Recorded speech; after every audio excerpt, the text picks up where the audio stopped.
Oke, kali ini kita akan bahas tentang ekonomi kreatif dan perkembangannya di Indonesia. Nah, bagi kalian yang belum tahu, apa sih ekonomi kreatif? Jadi, ekonomi kreatif merupakan sebuah konsep perekonomian yang mengutamakan ide dan pengetahuan manusia sebagai faktor produksi utamanya. Nah, menurut United Nations Conference on Trade and Development, mengartikan bahwa jenis ekonomi ini adalah konsep perekonomian dengan dasar aset kreatif yang bisa membuat ekonomi lebih berkembang. Jelas sekali nih kawan-kawan bahwa perekonomian kreatif ini lebih mengutamakan kreativitas maupun ide dari manusia. Nah, ide dan kreativitas manusia dianggap sebagai salah satu utama yang bisa membuat perekonomian di Indonesia terus bergerak lebih maju. Kreativitas dan ekonomi dari pelaku usaha ini akan sangat membantu pertumbuhan ekonomi di Indonesia. Nah, terus teman-teman pasti bertanya macam-macam ekonomi kreatif itu apa aja? Nah, jadi ada banyak sekali jenis ekonomi yang bergantung pada kreativitas dari pelaku usaha. Beberapa di antaranya adalah jenis usaha kerajinan tangan, kuliner, pasar, maupun pameran barang seni, film, musik, fashion, serta layanan komputer. Nah, sektor usaha riset dan pengembangan juga ternyata ikut dalam kelompok ekonomi perekonomian kreatif ini, guys. Banyak sekali macam ekonomi dalam dunia kreatif ini, sesuai dengan bidang kreativitas masing-masing. Industri kreatif memiliki jangkauan bidang yang sangat luas, mungkin akan terus berkembang dari waktu ke waktu. Jadi perkembangan ini terjadi seiring dengan semakin luasnya kreativitas dari para pelaku usaha itu sendiri. Oke, kita masuk di ciri-ciri dan karakteristik dari ekonomi kreatif. Nah, konsep ekonomi ini memiliki ciri-ciri yang membuatnya berbeda dengan konsep perekonomian yang lain. Ciri khususnya industri kreatif adalah menunjukkan keunggulan kreativitas dalam menciptakan desain kreatif pada produk, barang, jasa yang dihasilkan. Berikut ini karakteristik dari ekonomi kreatif. Di antara lain, yang pertama, ada berbasis pada ide atau gagasan. Kedua, konsep yang diciptakan bersifat relatif. Ketiga, pengembangan tak terbatas dalam segala bidang usaha. Keempat, ada siklus singkat, margin tinggi, keanekaragaman tinggi, persaingan tinggi, dan juga mudah ditiru. Kelima, dibutuhkan kerjasama dari semua pihak yang terlibat dalam industri kreatif. Dimulai dari seperti kaum intelektual atau cendekiawan, dunia usaha, dan pemerintah yang menjadi prasyarat paling dasar.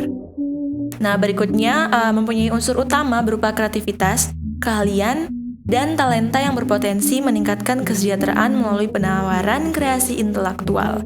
Terakhir ada tersusun dari penyediaan produk kreatif langsung pada customer dan pendukung penciptaan nilai kreatif pada sektor lain yang berkaitan secara tak langsung dengan customer.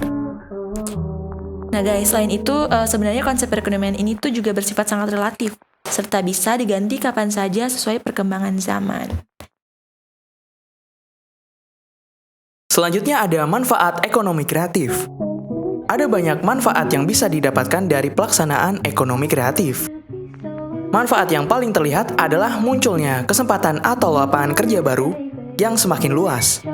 Hal ini akan membantu menekan angka pengangguran dan menciptakan masyarakat yang punya kreativitas serta usaha untuk hidup mandiri. Penerapan perekonomian kreatif akan membantu masyarakat Indonesia untuk sanggup berkompetisi di dunia bisnis. Selain itu, perekonomian kreatif juga akan merangsang munculnya inovasi di berbagai bidang usaha. Masyarakat Indonesia tentu jadi mampu bersaing di bidang bisnis yang selalu penuh inovasi. Lalu, jenis dan sektor ekonomi kreatif. Menurut Departemen Perdagangan Republik Indonesia 2008, dalam buku Pengembangan Industri Kreatif 2025, jenis ekonomi kreatif dibagi menjadi 14 sektor industri atau ekonomi kreatif. Antara lain, 1. Periklanan. Kegiatan kreatif yang berhubungan dengan jasa periklanan atau komunikasi satu arah menggunakan medium tertentu mencakup proses kreasi, produksi, dan distribusi dari iklan yang dihasilkan, seperti riset pasar, perencanaan komunikasi iklan, iklan luar ruang, produksi material iklan, promosi kampanye relasi publik, tampilan iklan di media cetak, tampilan iklan di media elektronik, pemasangan berbagai poster dan gambar penyebaran selebaran, pamflet, edaran, brosur, dan reklame sejenis, distribusi dan delivery advertising, materials, atau simple, serta penyewaan kolom untuk iklan. Yang kedua ada arsitektur.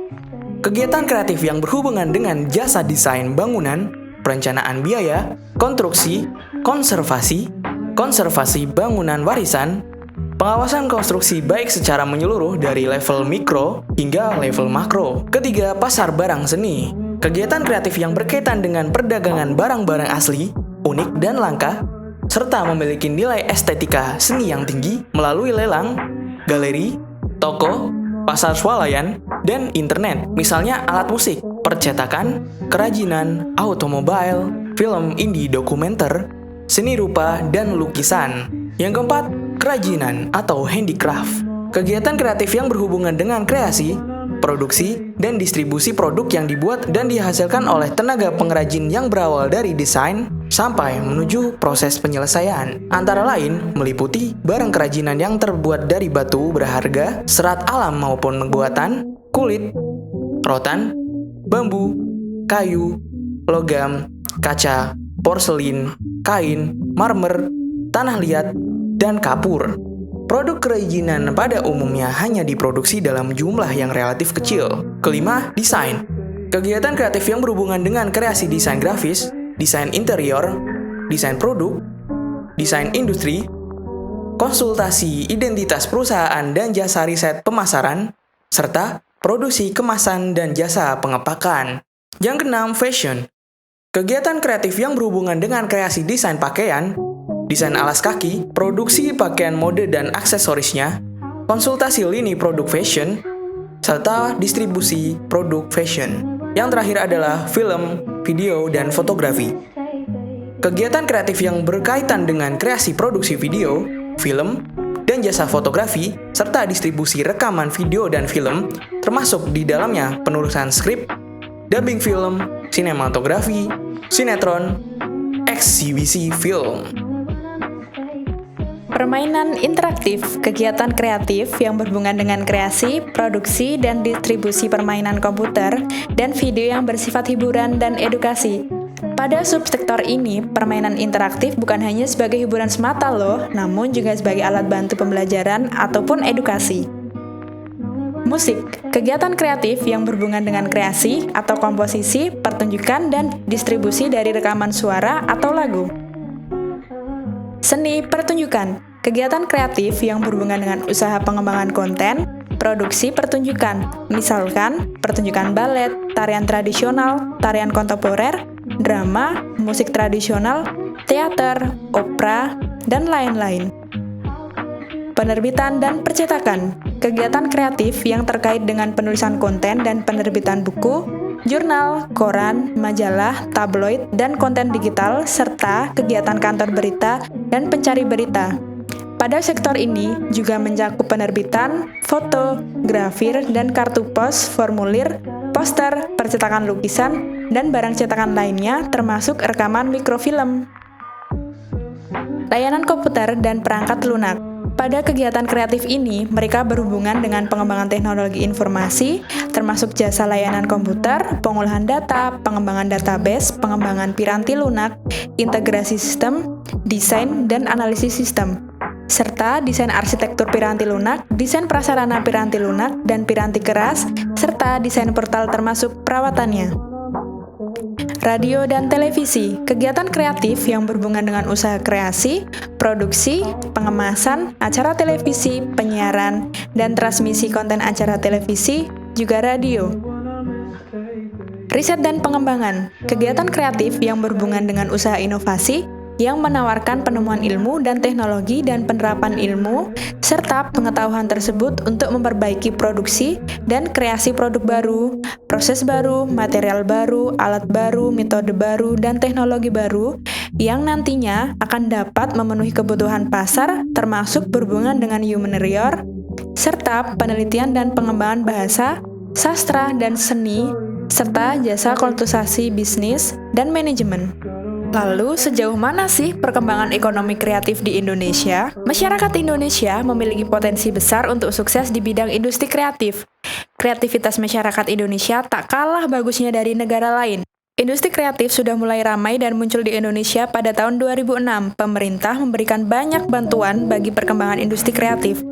Pengembangan industri kreatif tidak hanya dilakukan di kota-kota besar, namun juga terus berusaha memberikan fasilitas agar mereka yang tinggal di daerah terpencil tetap bisa mengasah kreativitas dan berbisnis.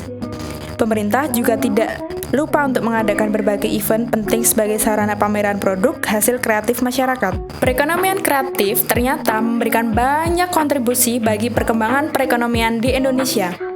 Mengikuti dunia bisnis yang terus berkembang, ekonomi kreatif juga berkembang seiring dengan meningkatnya kreativitas pelaku usaha, di mana di masa depan nanti diharapkan industri kreatif bisa tumbuh semakin besar dan luas. Perkembangan industri kreatif sudah ada sejak lama di Indonesia dengan sebutan ekonomi industri dan ekonomi informasi. Istilah ekonomi kreatif mulai digunakan pada tahun 2001, yaitu saat John Horowitz menerbitkan buku tentang industri kreatif. Ekonomi kreatif mulai berkembang pada masa pemerintahan Presiden Bapak Susilo Bambang Yudhoyono dan berlanjut pada masa pemerintahan Presiden Bapak Joko Widodo. Munculnya industri di Indonesia juga disebabkan karena beberapa tahun sebelumnya telah berkembang masyarakat ekonomi ASEAN atau bisa kita sebut sebagai MEA. Terima kasih telah menyimak materi yang kami sampaikan. Sampai jumpa di materi yang berikutnya, and have a nice day.